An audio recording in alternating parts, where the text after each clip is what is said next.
Let's talk about the business model a little bit more. I want to go back to on the kids side of things. So you start out with adult basketball, and then Sure. you at some point said, we got to open this up to kids. I want to kind of get your thoughts on that. Yeah, I mean, obviously the business took on some of my personality in the beginning, Of and I course. never played organized sports. I wasn't familiar with AAU circuits or really anything like that. So naturally, I built a business that, I saw demand for, which was on the adult side. But then obviously people kept contacting us if we had youth programs and I started to learn about it through some of our staff members and eventually it was like, all right, well, obviously let's try and tap into this market. So we first rolled it out with just group basketball training. So, we had courts, we had some of our referees that actually, they did training on the side. So, we let them sort of run with it. And then that started to grow. So it was really just, going from 10 kids to 15 kids to 20, 25, 30. And, the classes were becoming more crowded.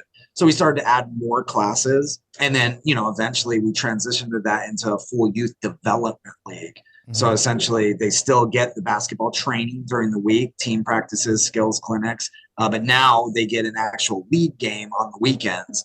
So 40-minute game with our referees. We keep stats, and so that's the culmination of all the work throughout the years. Wow. And on that small and that like that 10,000 square foot facility, how many basketball courts are we talking?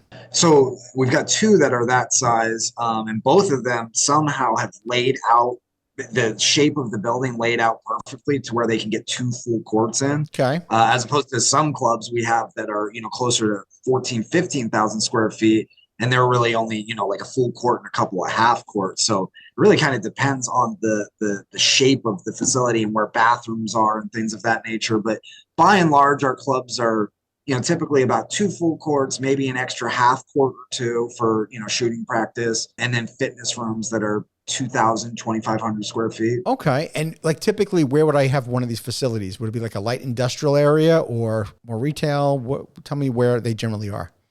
Both. So if you asked me that question, 3 or 4 years ago, I'd tell you, this is pure light industrial play. But as the dynamics in the real estate market have shifted, and industrial demand for that has gone up, while on the retail side it's gone down. We've found we're signing leases more and more frequently on the retail side. So our biggest focus is unit level economics. We want to make sure the franchise owners set up for long-term success. So, if they come in and they find a retail spot, but it's price prohibitive, then we'll coach them through that's not gonna pay the bills ultimately. But Sure. the short answer to the question is it's both. We have clubs that are in light industrial areas, and then we have clubs that are, in very much A style retail shops. Right. Yeah. I would imagine more and more retail centers are going to have availability for basketball facilities and pickleball facilities. And we're going to see a lot more on the recreation side where, with these big box retailers where that just don't exist anymore. Exactly. Yeah. Exactly. Yeah. Let's talk about franchising a bit more. And since you've been at it, for let's see, 6, 7 years now, what's been one of your biggest surprises as a franchisor? Yeah, I mean, a lot. It's a learning curve, like anything else. So, I think for us, just learning how to add value to franchise owners. Obviously, we're shepherds of the brand. We Mm-hmm. have to ensure that the brand is well represented at each customer touch point, online and in person. So the question is really kind of, how we do that. So what we always come back to as we revise things is support, more and more support for franchise owners. So, that's support in the very beginning as they're getting their financing together. And then as they go through site selection, as they go through their build out and hiring their staff and their training and their pre-sales, just being by their side. So, that's been a huge point of emphasis for us all year is just more touch points with franchise owners. So I spend a good amount of time traveling around, shaking hands, talking to customers, talking to franchise owners. I want to hear the good, the bad, and the ugly. Tell Nice. me why you're mad at the franchisor. What are we not doing? And then I can get back and get in the lab and with the team fix it. And then we've got a team that travels the country as well. So we just want to be, by their side. Obviously, our franchise concept is spread across the country. Uh-huh. So, that presents geographic considerations for us in terms of our support. But yeah, by and large, I think that's been the biggest evolution for us, is really just figuring out how we can add value to franchise owners and help them in the day-to-day of being a business owner. Sure. Well, when I launched my franchise concept, I too went nationwide, shotgun approach right away. I look back on it 20 years later. I don't think I would have done it the same way, because being in Florida and opening locations in Hawaii and California and Washington State within a short time, that was a challenge. If you would do it all over again, or would you recommend a franchisor go shotgun? Because you got 23 locations in 12 states. So if you do it all over again, would you do it the same way, you think? I think I probably would. Ideally, it would grow in concentric circles and gradually spread out. But I think, we would have also lost opportunity with franchise owners, who the timing wouldn't be right if we waited 3 or 4 years to expand into, Texas or Florida or whatever. So, there were certainly some growing pains with us, and it presented logistical challenges for us as we're, booking flights constantly. But, I think looking back on it, it was the right move. And, many of our original franchise owners are some of our top performing units. So, they bared it out with us as we figured things out. All in, I don't have any regrets about it. That's awesome. Well, for me, speed to market was key, because we were going to be the first franchisor doing youth sports leagues. And I always was looking over my shoulder, feeling like there was somebody going to be doing it next. I didn't know how long the runway was going to be, but I kind of looked over my shoulder thinking there's going to be somebody, maybe give me a year. I was actually surprised at the amount of time that I got before somebody did compete with me. And to that point, yes, I'm glad that I did go shotgun approach, because it allowed me to really have explosive growth, but it did come with a lot of headaches too. There's no question about it. For sure. I always say, do as I say, not as I did. I've learned, we obviously learn through our mistakes, not through our successes. And God knows I had enough of them.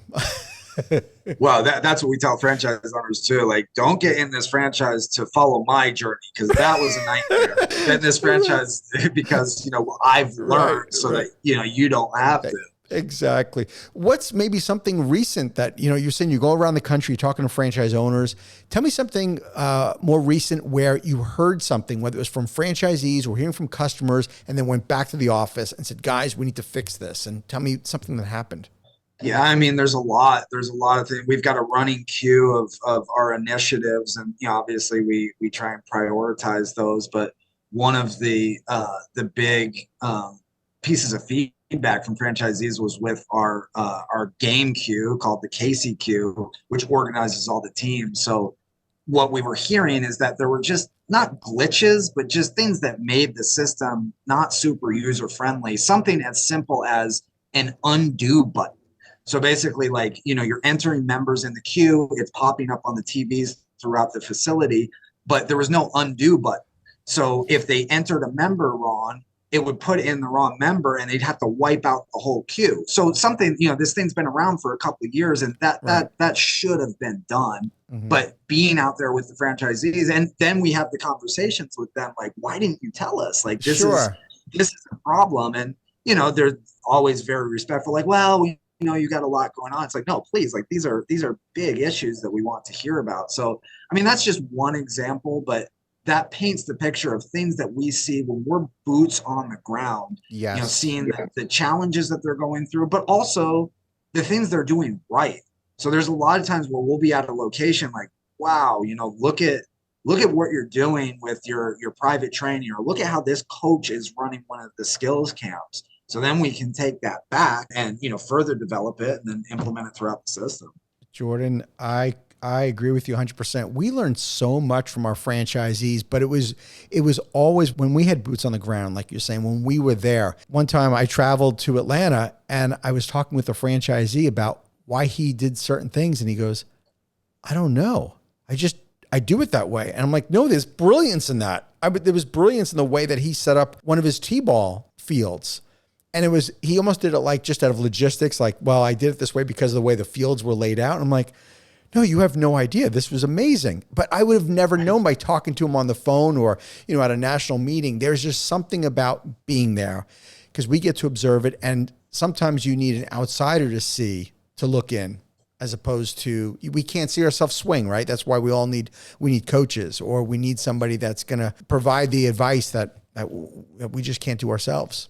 Yeah, for sure. I mean, just that human connection and the relationships that are built in person, even if it's a quick one-day visit, we find a ton of value in it. The wheels are always turning on both sides. So Yeah, we'll give franchisees some feedback. So I'm like, hey, here's what we saw on a visit. Why don't you implement this? And, we get a consistent feedback of, thank you so much for coming. We've done this, and this since you came, and here's the results. And same thing for us on our end. I'm always on my flights back home, just mind running as to, okay, that's what I just saw. Let's get in the lab and improve this. So sure. That's a critical part of what we do. Yeah. Well, being a franchise owner or business owner of any type, it can be very, very lonely at times. And by having that franchisor relationship where you're going and spending time with them, it is so valuable. That goodwill. We used to talk about that in the office about how important it was to get out there. And we could tell when too much time had gone by. You can kind of start to feel maybe a little like unnecessary friction, or there just wasn't that connection. And just by going there and spending time and hearing what they're saying, letting them, air out what they're experiencing. Because at the end of the day, they don't have anybody to turn to. We are it. And it's our job, obviously, to make them profitable, but it's more than that. We have this connection with them. We want them to be super successful, but we want them to be fulfilled. And your business is extremely mission-based too. Yeah, I mean, you use the word lonely. I use that term all the time because, starting a business it can feel extremely lonely no matter what. So, that's one of the things we tell franchise owners is, that's the benefit of being within a system is you've got the franchisor, but you also have franchisees across the country that are, fighting the same daily battles you are that you can turn to. So often we see our job as just a connector. So, if they're challenged with something, it's like, you know what? Our Houston club was also facing that same challenge. So, let's make that introduction so that they can, learn from one another. We find that franchise owners really, relish that kind of taking on the mentor role. And, as they get mentored, then they can mentor other people on the back end. So, the loneliness side of it is certainly a piece of it, but I think that's one of the huge benefits of a franchise system. Yeah, for sure. Well, Jordan, what's your vision for the company? Yeah, I mean, I'm as confident as ever in our operating model. So the menu that we offer, the services that we model, how we do it.